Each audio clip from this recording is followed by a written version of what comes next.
Bonjour Philippe. Bonjour. Alors, tu t'appelles Philippe Gamache et tu es co-organisateur de Kung Fu, mais tu fais aussi d'autres choses dans la vie, quoi donc?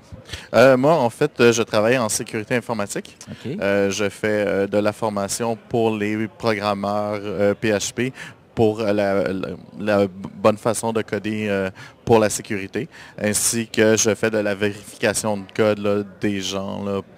Je suis aussi le co-leader de OAS Montréal. OAS Comment étant t'écris ça? OWASP.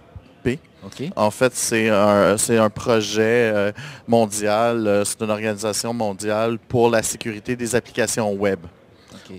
pour l'information, la formation des gens au niveau de la sécurité des applications web. Alors justement, et c'est toi qui as donc supervisé donc le programme de la track sur la sécurité, de la piste sécurité. Effectivement. Alors parle-moi de tes choix et des conférenciers que tu as choisis, parce que c'est une manière pour les gens qui n'ont pas pu assister malheureusement à Kung Fu de Oui. comprendre un peu la problématique qu'on en est aujourd'hui. Oui. Ce qu'on voulait au départ pour couvrir la sécurité, on voulait couvrir le plus large possible sur la sécurité du web. Alors j'ai choisi des gens qui couvraient autant le design de la sécurité que des points très très particuliers, autant soit la défense même, ou soit comment les gens trouvent les vulnérabilités. Alors on a aussi travaillé sur le côté des attaques pour couvrir un peu un large spectre sur la sécurité informatique. J'ai commencé à choisir quelqu'un qui va parler sur un des projets qui s'appelle le WASP Top 10, qui est les 10 plus gros problèmes sur le web qu'on voit actuellement. En fait, ça couvre 10, mais il y en a plus que ça. Mais déjà, en couvrant ces 10-là, on couvre 99% des attaques. Quelques exemples de ces problèmes? En fait, les injections, soit les injections de code, les injections HTML, les injections SQL, ce sont les problèmes les plus gros qu'on voit habituellement. Ça, c'est pas avec une seringue, ça, hein, mais c'est du code qu'on injecte. Qu'on injecte dans l'application Ok. pour pouvoir passer par-dessus les protections de l'application ou attaquer l'usager lui-même qui va revenir un peu plus tard, un autre usager qui va revenir sur le site web. D'autres exemples encore de ces choses-là? En fait, des genres de problèmes, il y a le cross-site, ça veut dire que c'est une attaque venant d'un autre site, qui peut, des choses comme ça. Il y a aussi tous les problèmes de mauvaise configuration pour la sécurité, des choses comme ça, où est-ce que ce sont les points qu'on regarde et qu'on veut parler aujourd'hui. Finalement, dans tous les domaines de l'informatique et du web surtout en particulier, Effectivement, la sécurité devient une grosse affaire. Hein, c'est très important, c'est très. Effectivement. Ça devient dangereux le web quand même.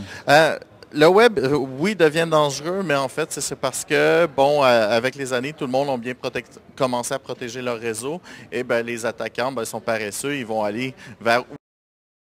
Alors, pourquoi attaquer quand c'est dur si on peut rapidement accéder par le web, par un usager, par les droits de quelqu'un, il y a plusieurs façons de faire.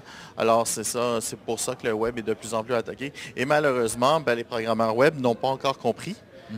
Et en faisant ça, ça fait comme 10-15 ans qu'on parle exactement des mêmes choses et il n'y a pas de.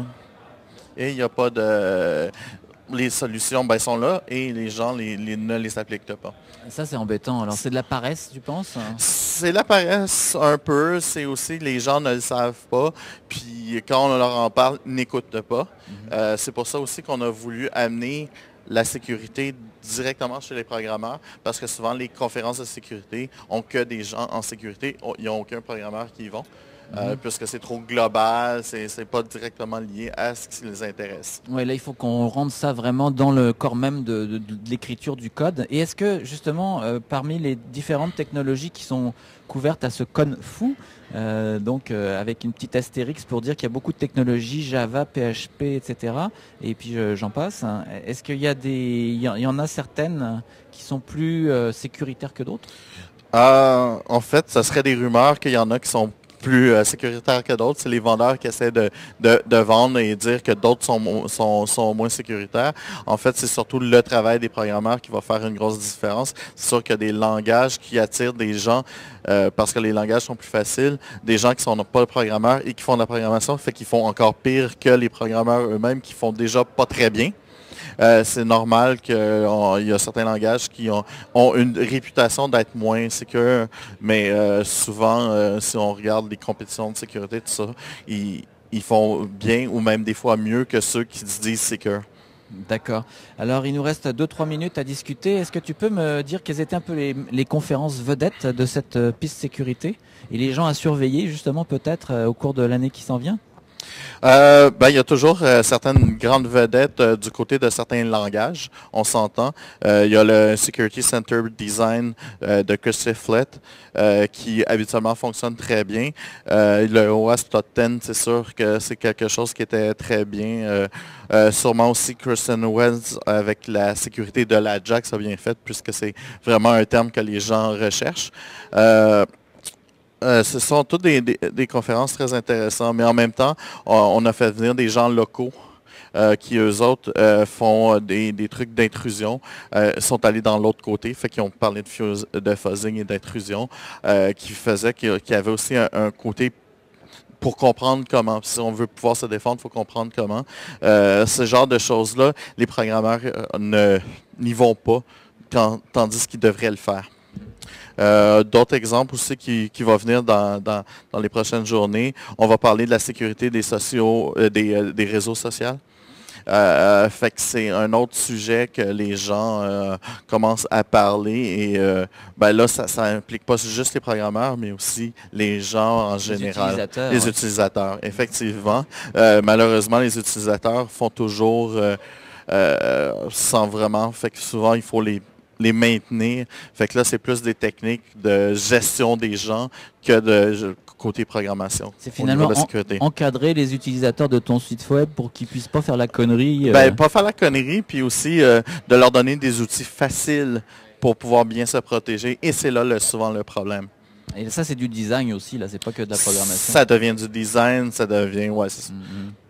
Super, je te remercie beaucoup de ces quelques minutes. Il n'y a pas de problème. Et puis bon Kung Fu, bravo encore pour ce bel effort que vous avez tous fait.